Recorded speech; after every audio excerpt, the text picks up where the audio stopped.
do one book journal spread similar to how I did in my last video, and then flip through all the finished pages in my book journal. So this month was exclusively Greek mythology and fantasy, and I have found that my spreads have just gotten progressively better.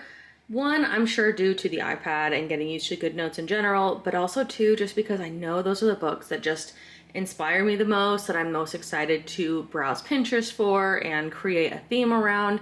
It's just the aesthetics that I personally prefer. So I'm very excited to give a little bit closer look of these. Actually do a new spread. Exciting. We're going on to the second page and we're gonna start a spread for Sunbringer. This is the sequel to God Killer, which I showed in my last video, which I will link. I did a spread for my June reads. Just look at that color scheme. A lot of elemental god type of imagery. So let's get into it.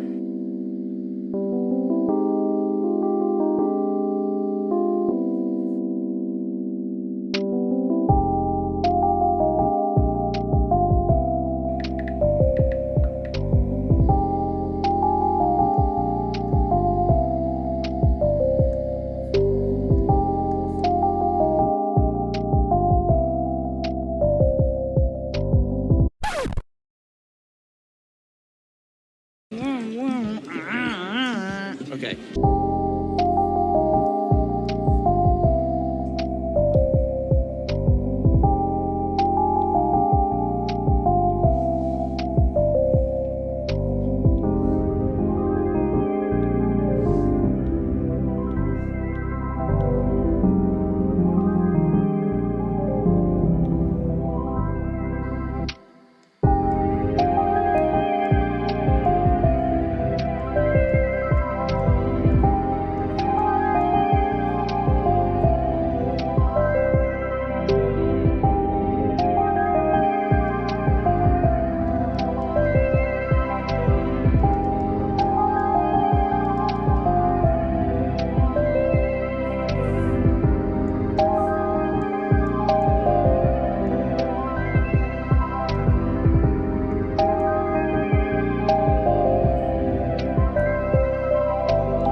book journal flip through, shall we? Let's start with Atalanta, which was the book I read in my last reading vlog. If you missed that one, I will link it if you're interested. I did chat about this one a little bit. I really loved it, and I really love doing this spread as well. I really, really love this quote and artwork. This was just a really awesome story. This one surprised me. I had never heard of it before. I was captivated by it. I really enjoyed the different themes of survival, womanhood, love, determination, bravery, just a lot of really awesome aspects of this one. And I really enjoyed Atalanta's character as a whole. I also really enjoyed the ending. Atalanta is the Greek mythology story of the woman who was raised in the woods by the god Artemis, along with various nymphs and creatures of the forest. Really cool. She grows up wild and free and lives off the land and just is very unsocialized in that way. And then Artemis has trained her up to be this amazing archer and athlete, and she sends her off to represent Artemis in the Great Argonaut Expedition across various oceans. As you can imagine, lots of various fights and tribulations and all these kinds of things erupt, and she makes it, and she creates a name for herself. A lot of the men don't like it, but she proved herself in the end, and I just thought it was a really amazing story. I really loved it. I gave this one 4.5 actually. Then we jumped right into more Greek mythology this month with Elektra by Jennifer Saint. This one was my least favorite of the month, I will say, because Elektra is probably the most insufferable female character I've read in a really long time. Like, so bad. But what I was happy with this one was that it's called Elektra, but really this is a dual or a multiple POV story. You get Clytemnestra's POV, which you guys know I love Clytemnestra's story, as well as Cassandra. She is like a seer, a psychic. I can't remember her relation. You get the multiple POVs, which really saved it in my opinion, because I wouldn't have DNF'd this because I just don't DNF books that often. I would have given this one a try because I love Greek mythology so much, but if it was just Elektra, I would have really probably even hated this. Elektra was a daughter of Clytemnestra and Agamemnon, who was a basically tyrant who went to go like win the Trojan War, and he was gone for like 13 years or something like that. And Elektra is like the worst kind of daddy's girl imaginable. She just puts him on a pedestal for her whole life. She's ironically named Elektra, which means like sun and happiness and hope and joy and all these things. And she is like the most miserable, depressing, negative person ever. And so basically her whole shtick is she wants to get revenge on her mom because her mom didn't appreciate her dad and he's this great warrior and all these things. So she just is incredibly short-sighted and biased and just has really just terrible judgment as a person. I really hated her character, to be honest. I wanted her to suffer. But overall, I still enjoyed the Greek mythology vibes. Wasn't my favorite. I did really enjoy the spread that I did. However, I think this one looks really nice. Next, we read Daughter of the Siren Queen, which is the sequel to Daughter of the Pirate King, which, again, I've mentioned before on this channel. I really love pirate lore and pirate fantasy. So this one was really cool. Main character Alosa is a fiery redhead pirate. She's essentially trying to reunite with her mother, the Siren, and figure out what powers she has, what that really means for her, where she belongs. Cute, kind of steamy romance that's really fun. But my favorite part about this book, obviously the siren type of lore. I really love ocean, siren, mermaid kind of stuff. But also the fact that Alosa in this book has a like all-female crew. She has a few men on there that she kind of picks up along the way, like her love interest. But a lot of them are women, young women, even children, but women. And they just have a really awesome bond. It's a very much like found family, and their bond as women pirates is just really cool. So overall, it was kind of like lacking, you know, in like, it wasn't too deep, but I thought it was a fun time.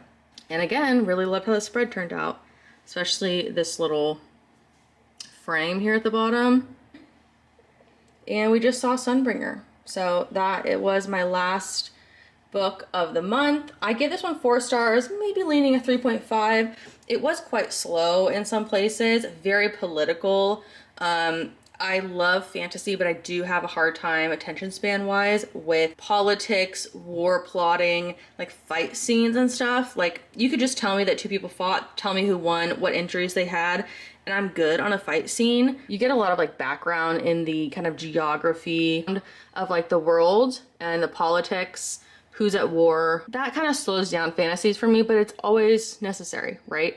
Otherwise I would complain that it had no depth and no plot. So I'll give it that. Honestly though, I just wanted more kissing.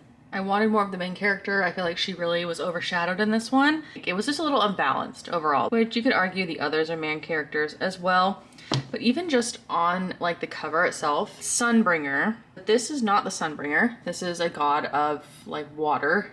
I believe it's Poseidon, like a Poseidon inspired god. He's only has a minor part in this one. The actual Sunbringer main god of this book is a fire god, so I feel like this was a little like misleading of a cover, but overall, so really enjoyed it. Very much looking forward to the final book in the trilogy.